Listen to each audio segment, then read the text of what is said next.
not have invited you here. Now do you see why I needed those substances?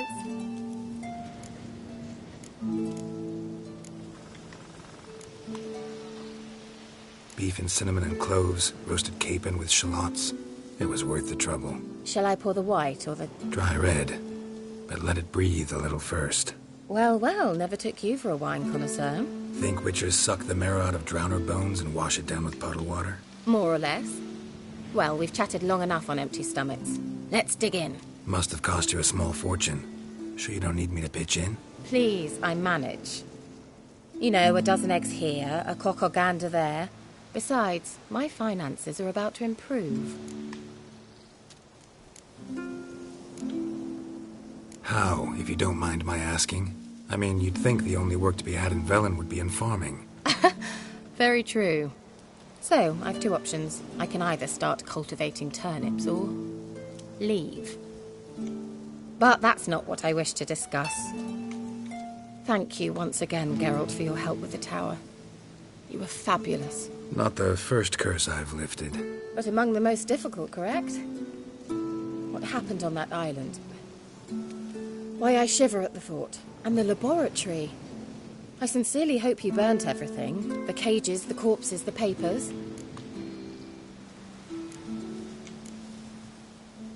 Didn't destroy that workshop, if that's what you're asking. Didn't see any reason to. If Alexander's findings were to fall into the wrong hands... Although, Fikyle has a terrible reputation. None even dare go there. Perhaps there's nothing to worry about. I'm sorry. Such a gloomy subject to broach. I simply shouldn't have, not during our romantic dinner. Romantic? Thought we came here as friends. Friends.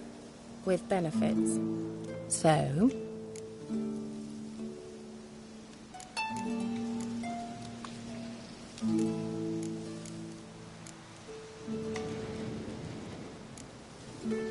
Sorry, there's someone else. So what? Oh, Geralt, Geralt. You're so old-fashioned. Will you at least lie down and gaze at the stars with me? Why not?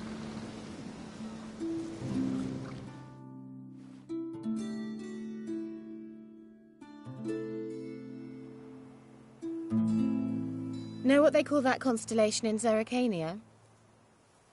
Dragon something, I bet. No, it has a different name. A bit indecent, actually. Lean closer and I'll whisper it in your ear. Egfain Navir.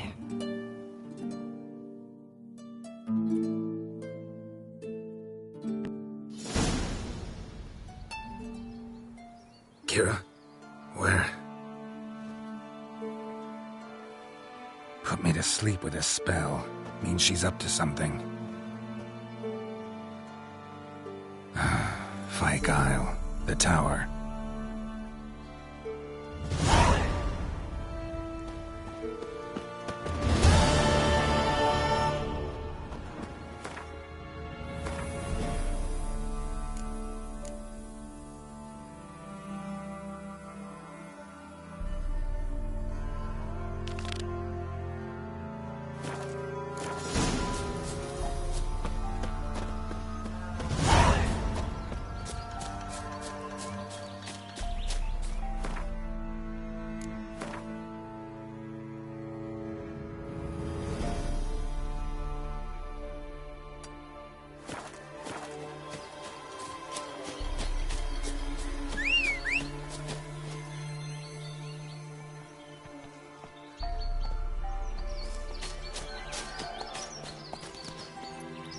That's it, Roach.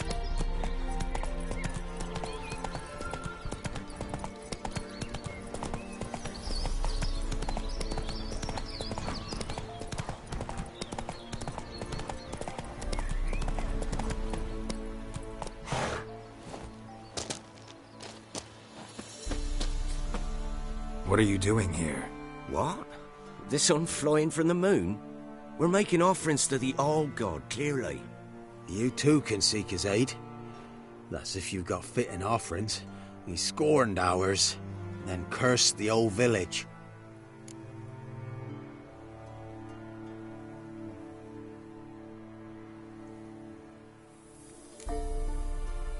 The All-God, you call him. First I've heard. Is some new deity?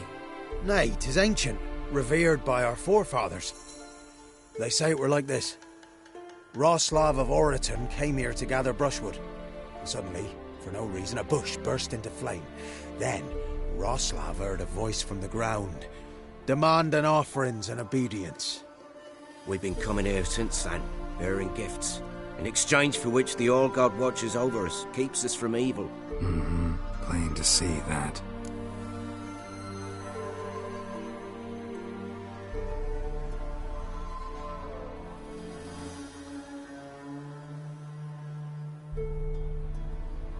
So, what's wrong with your offerings? You needn't mock us, you can see right well we brought scraps. Before the war, I wouldn't give this such to me hounds. But what can we do? Such are the times. And they're like to get worse. All-God said if he don't get a rafter of bacon and a barrel of beer at least, the rivers will fill up with frogs and locusts or some such will devour the harvest. I could intercede on your behalf with this All-God of yours. Got a feeling we'd come to an understanding. Well, I suppose it can't hurt to try. To speak with him, you've to stand before the altar and cry out, "All God, help a poor wretch in need." Who knows, he might just listen to a foreigner.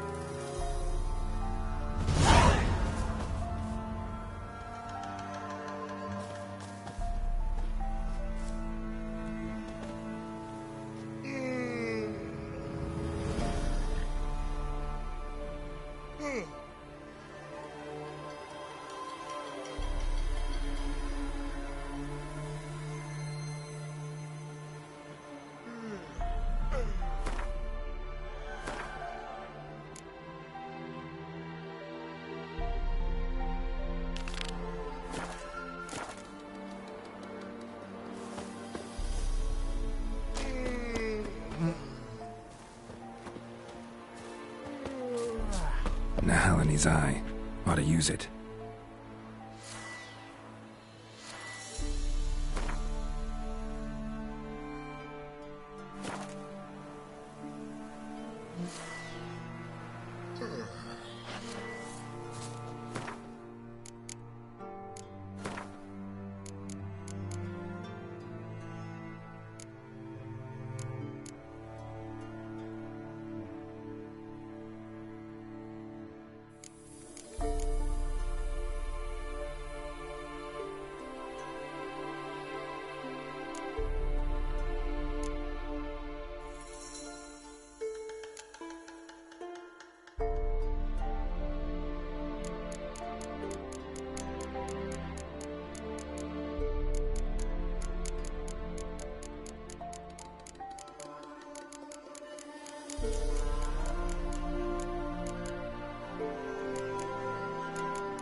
Oh, All-God, help a poor wretch in need.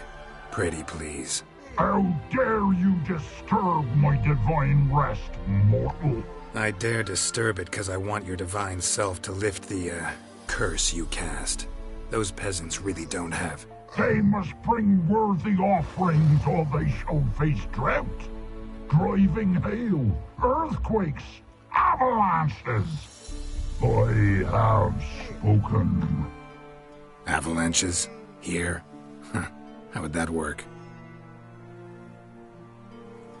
No answer from the All-God. Fine. We can finish our conversation when I find him. Voice came from underground.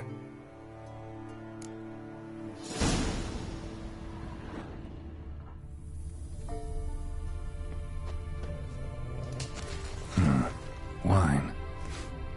Or more like vinegar. Someone drank it anyway. Could follow the scent.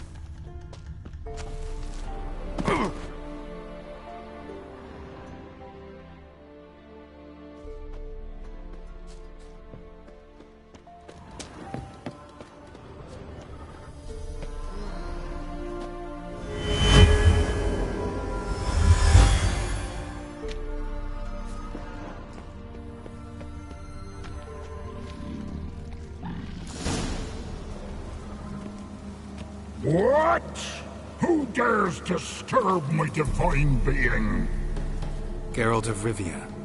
Pleasure. Expected the All-God to be corporeal in form, but never thought he'd be corpulent. Fattened up nicely at those peasants' expense. Expense? Expense? Not a word about the help I give in return. Blessings, absolutions, enlightened advice. Believe me, these folks need all of it. I'd watch over them still if they fulfilled their end. But lately they offer these pathetic scraps. That they steal from the mouths of their children, and to make matters worse, you cast a curse on them.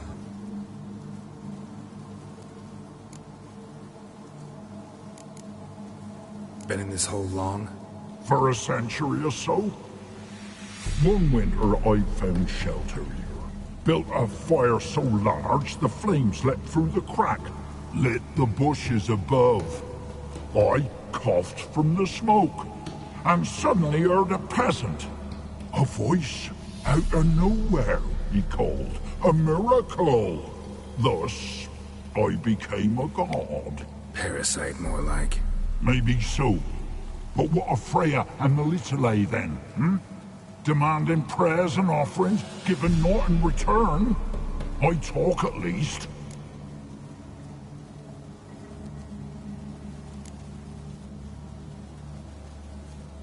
Listen here, Lardass. You're gonna be satisfied with what you get, or I'll feed you to the ravens. Plowing reformers. No, fine, fine. I'll sup more modestly.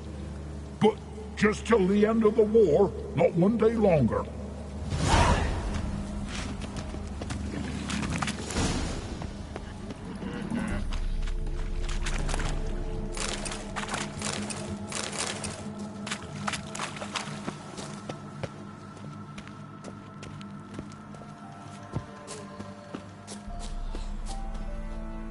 Anything new?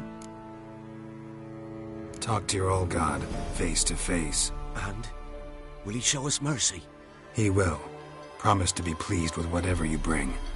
I told you the All-God's merciful, understanding. Thanks, Witcher.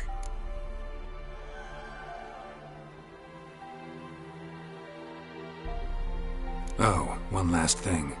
Did you know there's a crypt beneath this hill? Might want to take a look sometime. Architecture's fascinating.